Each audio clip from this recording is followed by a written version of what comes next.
मु बर्तमान आमर टांगी चौदार ब्लॉक यहाँ हूँ करंजी पंचायत हरिड़ापाड़ ग्राम रे उपस्थित होती जो चाड़घरटी आप मो पछपटे देखुं देखु ये चाड़घर उई लगिकी नाली आपण मानक देखा जाऊथबो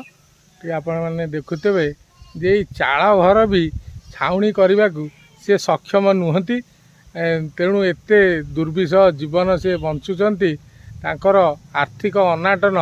अत्यंत खराब तांको परिवार लोकों खबर पाई मु आसी से माने किभली यही आमको सरकारी साहाय्य सुविधा जो वंचित अच्छा से किभली मिल पारिबो तांको मु चेष्टा करी जहाँ जहाँ असुविधा अच्छी तेणु चलतु सहित तांकर परिचय जानिबा तांकर कौन कौन असुविधा समस्या रही